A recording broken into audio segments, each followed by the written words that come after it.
Hello, everyone. Welcome to the fifth installment of these YouTube lives on um, different piano learning, music learning, teaching, parenting ideas. Um, my name is Michael Stegner, and thanks for checking it out, either in real time or after the fact. If you have any questions, comments, feel free and leave them in either the live chat or the comment section, and I will either make a video in response or respond in the comments for future installments of these. So anyway, thanks again for joining. Like and subscribe if you find this kind of thing interesting, and I'll try to keep bringing these to you. So today I want to talk about some things I've been doing recently in lessons that have been really helping students who are either like middle school to adults, and it kind of goes along with the theme, I think, on the third episode of this about sight reading and ear training. It's kind of similar vibe as that, but basically the idea is that when we teach people to learn how to hear melodies, there should be also this simultaneous connection to the reading of those same melodies. If you can do those at the same time, it kind of like eliminates the divide that we create a lot of times between reading and between playing by ear. So that's the main purpose of it. It also helps to broaden the students' kind of vision. Sometimes we get so narrowed in and so zoomed in on what our assignments are, what we're supposed to practice, and we have a hard time relating that to the music we hear when we have music playing in the car, when we go to the grocery store and hear music over the speakers, or even go to a concert where we're like actually there listening. We don't always connect what we're hearing to what we're actually practicing ourselves. And so I've been, I've always tried to work on that with students, but it's always been a priority. But I'm going to show you a couple things that we can do that don't take up a lot of time in the lesson to help build connections between what they hear out in the real world and also what we're working on in the lessons, and then also, like I said, connect their ability to sight read to their ability to play by ear and hear melodies and know what's going on. So that's on the agenda today. So let's just jump right in. A couple of things you might need if you're a teacher. There's a couple things that help with this. One thing that I really love with in-person lessons is some kind of dry erase board, or they make these like, I think they're 11 by 8, just regular sheet of paper. They might be 12 by 9. Anyway, I think Hal Leonard makes them, but they're blank on one side and then they have 5-line staff on the other side. Those are really handy if you don't have a place for a whiteboard. The reason why I say whiteboard is because you're always like drawing and erasing. You're just improvising as a teacher throughout the whole lesson.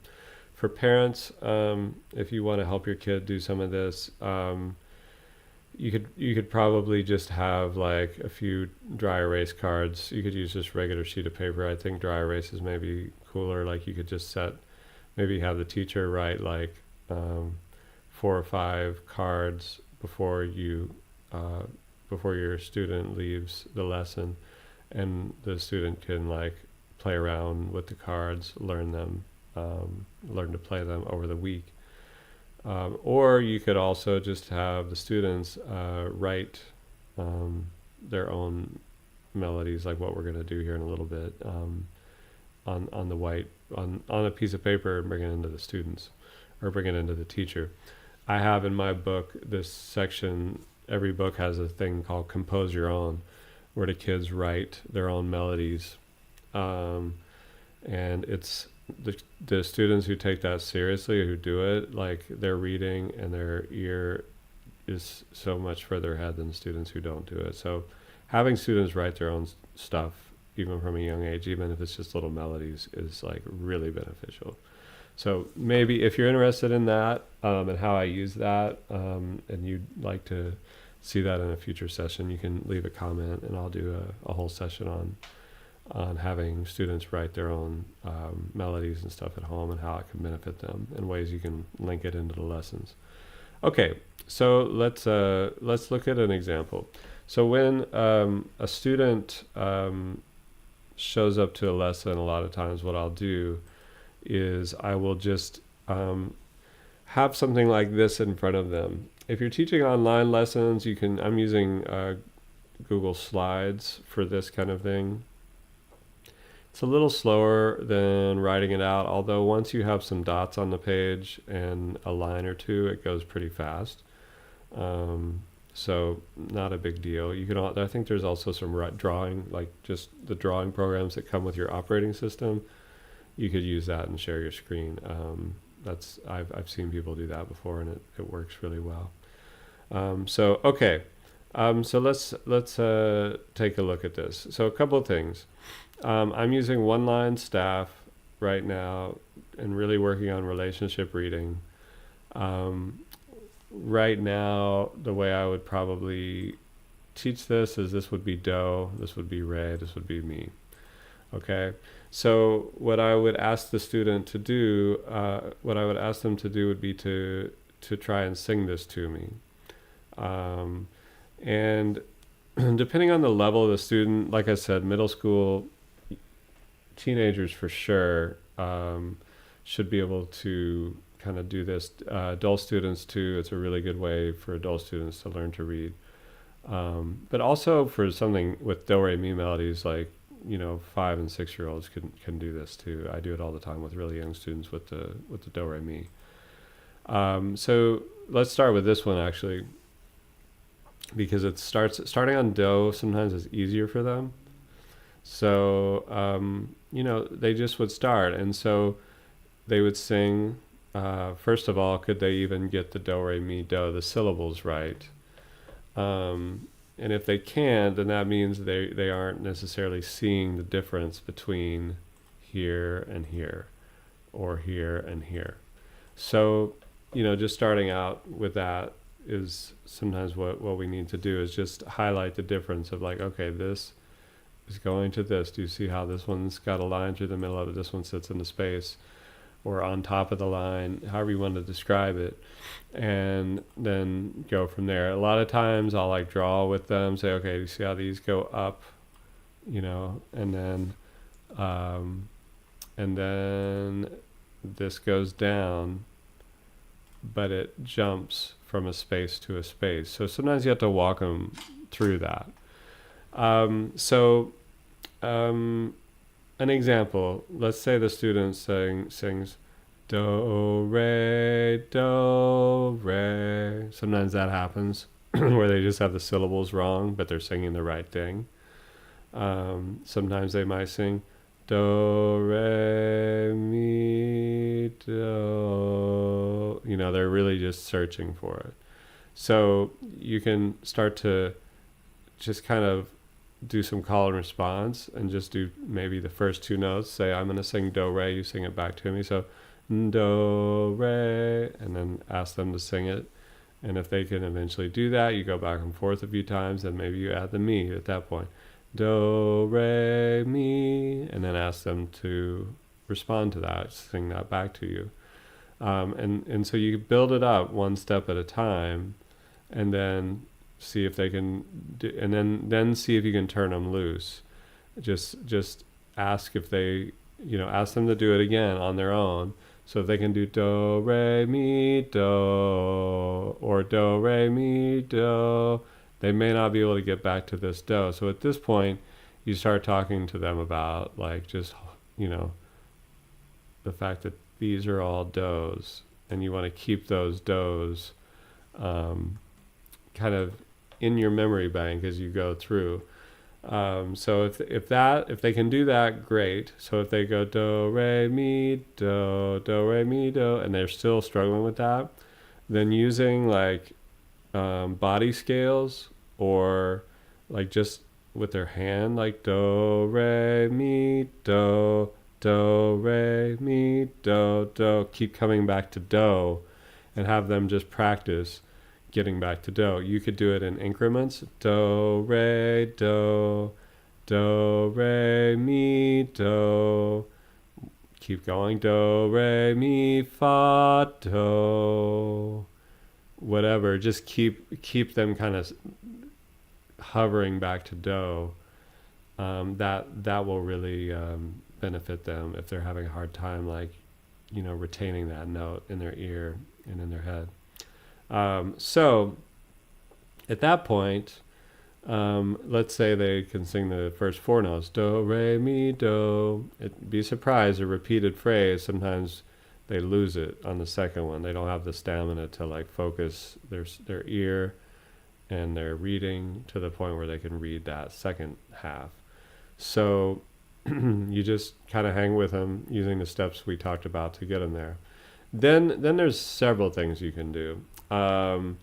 You can, if they're an adult student, for example, and they're, say, learning a few chords, you can ask them to give themselves a chord. So, okay, play a C major chord, for example. So, from that, I shouldn't have played that, but whatever you're playing, inversion, whatever they're working on, they play a C major chord in second inversion. Do, and then just sing do by giving yourself a chord. Do, okay.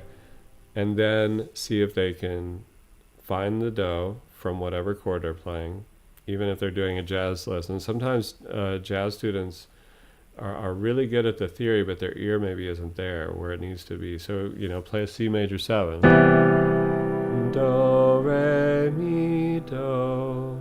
Okay, so you can like give them reference, or have them give themselves a reference if that's what they're working on. If you've got somebody who's like a middle schooler playing a pop song in the key that their pop song is in, let's say their pop song is in B flat, have them play a B flat chord because they've already done it in the song. Play a B flat chord, do, re, mi, do, and then try to sing it against that.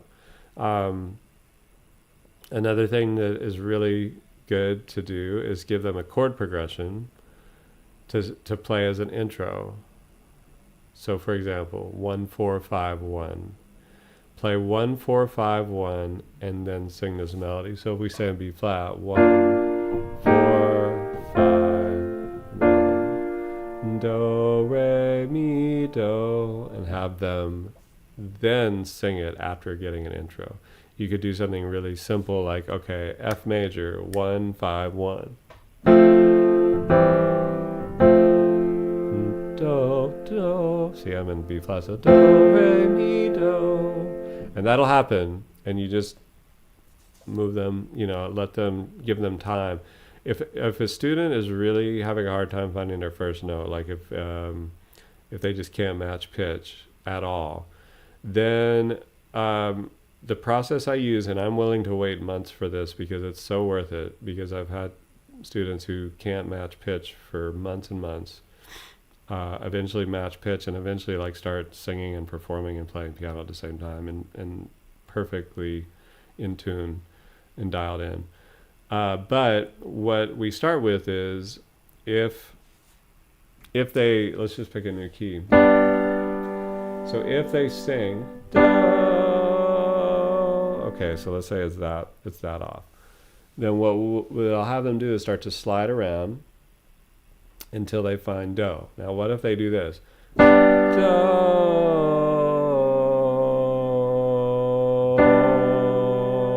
and they've hung out there. They're not on do, they're on mi, but it's like the best they can do. So at the beginning, we just back up. We don't do any of what you see on the screen right now. We just kind of back up, And we spend a few minutes in each lesson, or if they get really into it, because this gets very rewarding to them if they can feel the progress that they make. So we'll just play a chord, new key, new chord.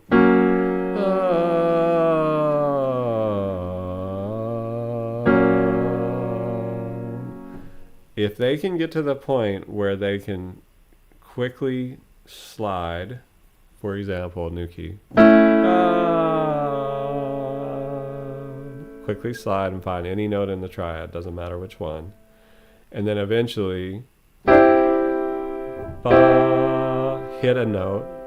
They don't need to know what note they're singing yet. Okay, that's the first step. And by first step, I mean take as long as you need to get that, whether it's, a few days, a few weeks, or a few months. It doesn't matter. It's totally worth it for them to get to that point. At that point, you can start having them narrow down. Say, okay, now, okay, you got it so fast, you're in the chord, good job. What note of the chord does this sound like? Now if you go to here, to here, to here, you can hear how each of those have a different personality, a different vibe, a different color. And so then you start to have them differentiate between the root, third, and fifth. And then you can start doing the things that you see on the screen now. It's like I said, this is one of the most rewarding things I think to teach, to help people to be able to hear this kind of thing. It's just so cool when people work really hard and gradually get to the point where they can do this. So if you have a more advanced student who can play a little bit, then what I'll have them do, and play and pitch match, let's say we're there, I'll have them look at this melody. Before they even sing anything to me, I'll say, okay, tell me what melody this is. And if, hopefully they can tell me, Frère Jacques, Brother Jean, whatever you want to call it. And I'll say, okay, give yourself an intro, and then sing and play this. So from the start, whatever key they're in, like do, re, mi, do, re, mi, do. Whatever accompaniment they come up with. They can do reharms on the spot. I mean, there's no there's no level advanced down to beginner that can't do something cool with this. So if you have students who can play, but they maybe just read music and they've never had to come up with their own intros, and maybe they turn off their ear when they play because they're used to muscle memory or whatever, this is a really valuable tool even for somebody on that level who on the surface can play some really advanced stuff, but maybe they have some holes in their musicianship like what I just described. Okay, so if we switch slides here, now we'll go to this one. So the reason why I switched this one to second, is because it starts with the third, the mi, and that sometimes is really hard for people. So a lot of times the way I'll do these kind of exercises is I'll do a lot of stuff where the root is first, and then I'll move it to where the third is on the first note, or the fifth is the first note. So again, intro, or just play a note, and then if they go mi, re, do, you know what's happening. They're starting on do instead of. So they have to learn which note of the triad, which shelf to be on. Mi, re, do, re, mi, and I'll ask them, does that sound right? And they'll say no. So, and then we just gotta isolate the do. Now if that's do, what would re be? Do, re, mi, re, do, and then it'll start to sound more in line with what is on the page. And same things work. Have them give an intro for them, or start with a chord. If they have a hard time matching pitch, just have them slide around until they can find a third. and then go at whatever pace you need to. More advanced students, ask them first of all, I would, if somebody who can play a little bit and who has some experience, I would say, okay, tell me what melody this is before they sing it, before they play it. And they would say, okay, Mary Had a Little Lamb. And I'd say, okay, give yourself an intro in the key of B flat, in the key of F sharp, whatever. Give yourself an intro in the key of A flat that matches the vibe of this song, and then sing it with the solfege and accompany yourself from beginning to end of the song. So they gotta look at the notes of the melody, know how to harmonize that.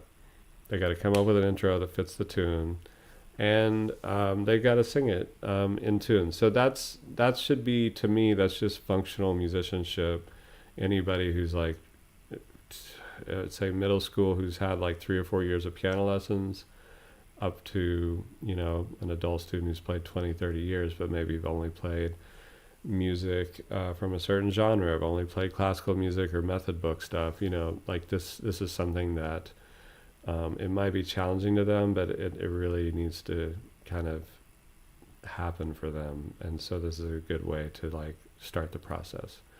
Okay, next thing we do is we just add a line. And you can see here how if we do this, the Frere Jacques, how we can now expand it into the second half of the melody. And the call and response, it's pretty obvious, but again, the same tricks, except now, they've got to go up to sol. So mi, fa, sol. So say, okay, play this in F major. Give yourself a chord. Sometimes I'll let them break them up, but do, re, mi, do, re, mi, do, and then mi, do, mi, fa, sol.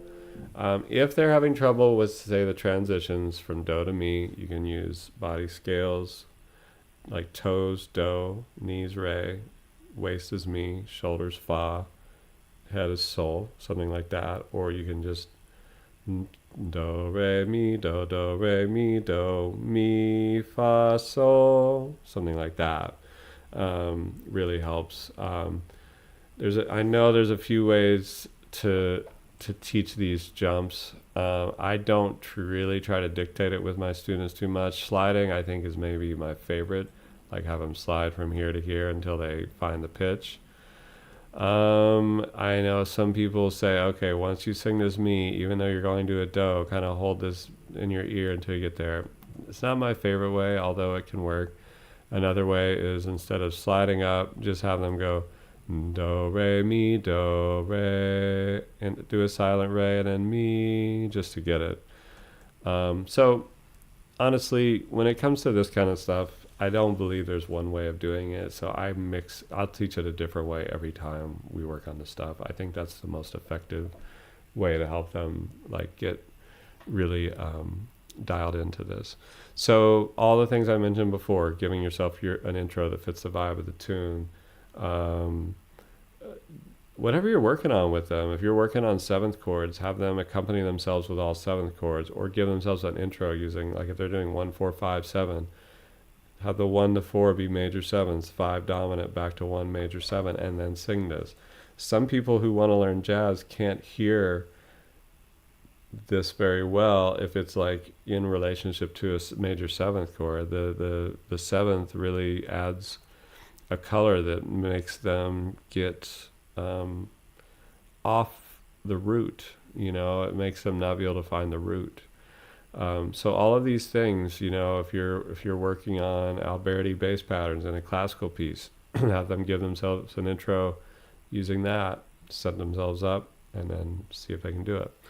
Okay, let's move on. The last thing I'll do on this today will be with notes that are ledger lines or off the 2 lines. You could do this on a full staff. I mean, I do it on a full staff, but I also think that there's some concepts that if you get them into just reading on a full staff, especially if they're not quite there yet with their reading, there's some things that I like to emphasize that sometimes these two lines really kind of help them get it a lot quicker and internalize it a little bit more. I try to eliminate as much information as possible and really just have there be a direct conduit from their ear to their head to their hands. I try to like eliminate barriers, and sometimes like more symbols means more barriers. So let's just go with it with the 2-line, and then you can, mess around with the 5-line. The other thing I like about this is it's so easy to transpose, and I'm always transposing. So when you get on a grand staff or even treble or bass clef only, it just locks you into like not transposing as effortlessly. So with that being said, a lot of times what I do after we get like the 5-note melodies is really emphasize the concept of the 5-to-1 to start a song. Okay, like there's so many songs that start 5-to-1, and I want students to like not just assume that the beginning of every song is the tonic. And that happens if I say, oh, play this tune that we're working on, or play this piece that you're working on, let's transpose it and play it in G. The first thing they do is assume that the first melody note is G. So as soon as I can, I try to get them to realize that there are other common starting notes, and I want to train their ear to hear that. So if they hear a song that's 5-1, 5 up to the 1, they should immediately know what that sound is. So that's what this is about.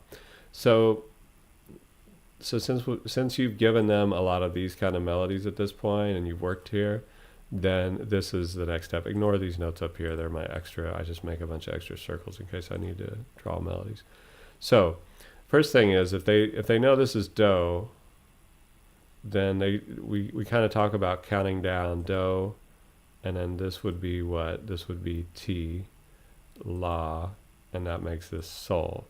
So this is a sol, and then this is a sol. And you can start teaching about octaves when you have a line that jumps up 4 lines and then the space above, that's an octave.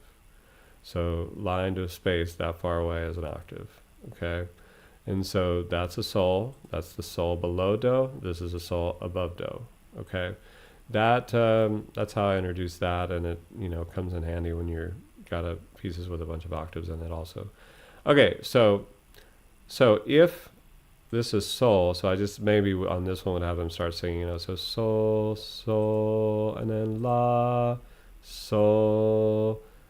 Now, sol, the first thing people miss on this usually is sol, do, sol, do. They're hunting, they're searching around.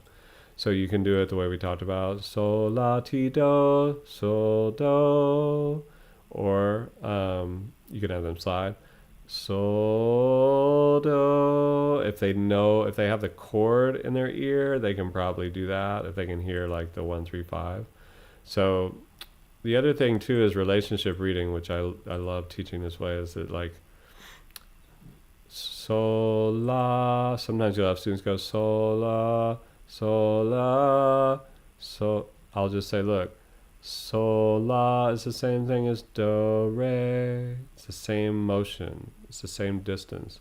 And that really helps for them to start seeing like, oh, okay, the stepwise motion, even the half steps, they'll start to hear mi to fa as a half step and ti to do as a half step.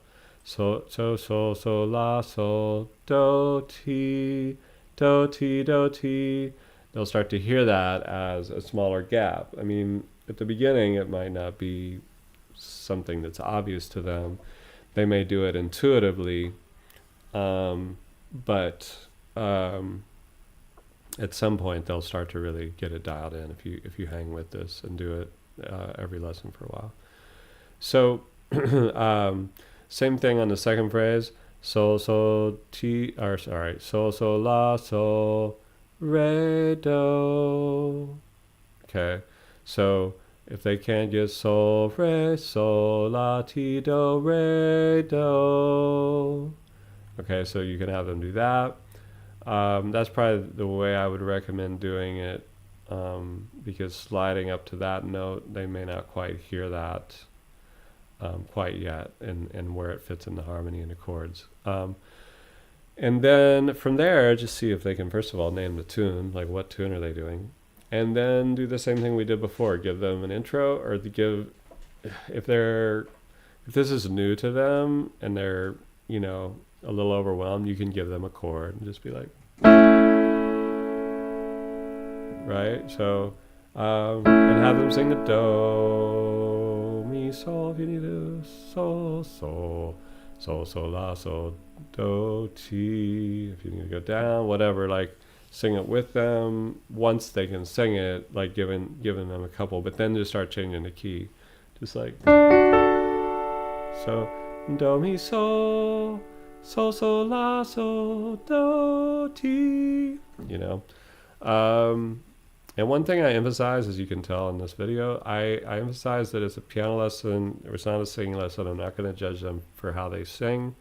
We're singing to help us get better at music in general. So we're singing in keys we're not good at. We're singing in keys that are too high for us, too low for us. We don't really care about that. So just, if I'm singing along with them and I'm not caring, they're not, it just creates an environment where they're a lot more bold. Then you can give them an intro, a little progression. For your more advanced students, you can say, okay, now that you know what song this is, I want you to give yourself an intro that actually uses part of the song, so everybody knows what's coming. Set yourself up for the first note, and then sing along with this, and accompany yourself with chords that fit the harmony. Generate your harmony based on the melody notes. Everybody should be able to do that who plays piano, even at an intermediate level. Simple accompaniment, block chords if you need to. By the way, block chords in the right hand, octaves in the left is way better than chords in the left hand and something in the right. So maybe that's another video. Just let me know if you ever want my system for doing that, or my approach, I should say. Okay, so let's do this last one. This one also has obviously the same sol below. Sol jumping up to do, so that's nothing new, but then the do goes up to this sol before jumping up to this high do. So there you see an octave jump. Again, space is do. Go up 1, 2. So 1, 2, 3 spaces in between to a line. It's the same thing we did with a line, 3 lines in between, and the space above is an octave. So this is an octave. And for the people who have pretty good ears, I'll just I shouldn't say pretty good ears. For the people who like really consistently been able to do all the prior things we've talked about, I'll just kind of turn them loose and say, give them a chord and be like, okay, sing this for me. And, make adjustments on what we need to do next from there.